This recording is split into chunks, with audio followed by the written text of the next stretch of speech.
Welcome to ETH Daily, a daily briefing on the latest in Ethereum. A validator drains $25 million from Flashbots MEV bots. Flashbots issues a patch in MEV Boost Relay. The Euler exploiter returns additional funds, and developers plan a Post-Shapella Devnet for EIP 4844. All this and more from ETH Daily starts right after this message from today's sponsor. Looking for ways to track your staking rewards and monitor validator performance? Try out Ether Capital's Staking Dashboard, a one-stop shop for direct insight into your staking operations. This analytics tool exports financial data, which makes it easier to file taxes. Register today to try out the free beta version of Ether Capital's Staking Dashboard at beta.ethcap.co.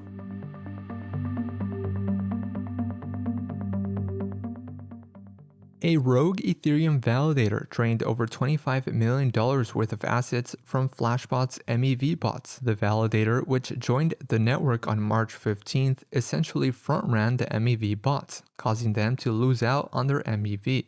The targeted bots are sandwich-attacking MEV bots, which are participants that profit from front-running user transactions. The rogue validator was able to replace an MEV bot's backrun transaction in a sandwich attack with its own transaction.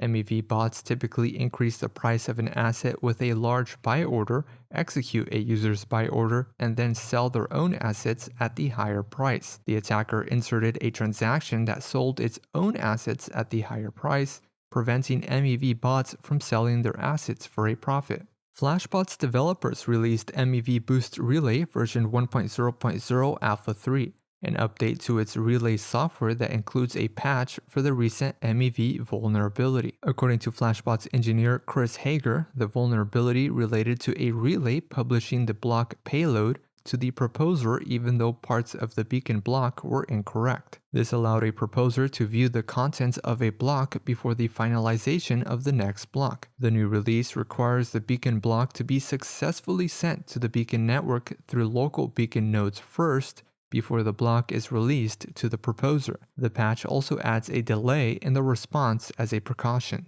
The Euler exploiter has returned all recoverable funds to the DeFi protocol. On Monday afternoon, the exploiter sent 3 transactions worth $31 million to the Euler multisig, including one for 12 million DAI, a second for 8,000 Ether, and a third for 2,500 Ether. Euler then called off its 1 million bug bounty program for information leading to the exploiter's arrest. The non-recoverable funds from the exploit include 1,100 Ether deposited into Tornado Cash and 100 Ether sent to a sanctioned wallet address associated with the run-in bridge hack. The exploiter had drained roughly $200 million worth of assets on March 13th. Euler stated it will release details in the coming days for the restoration of user assets. Exactly Protocol, a variable and fixed interest rate lending protocol, kicked off OP incentives on its platform. The protocol will distribute a total of 600,000 tokens over the next 6 months. Only deposits and borrows on the protocol's optimism markets are eligible for incentives. Eligible assets include USDC and Ether. Users that interacted on Exactly prior to the start of OP incentives will automatically earn rewards on eligible positions. Exactly adopted a rewards model that uses a recursive token distribution system. Opposed to a fixed emission schedule, the model uses deposit and borrow values, the price of OP tokens, and the utilization rate to determine rewards emissions. And lastly, core developers expect to deploy an EIP 4844 Devnet on top of Shapella within weeks after the upgrade. Developers have previously deployed 4 Devnets for EIP 4844, but expect the post-Shapella deployment to be long-running. Researcher Terrence.eth shared that while optimistic rollup teams have provided positive feedback on EIP 4844, ZK rollup teams have stated they may not prioritize the EIP as their top choice.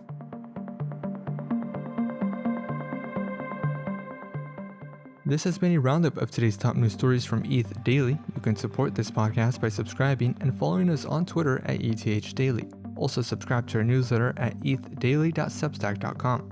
Thanks for listening. We'll see you tomorrow.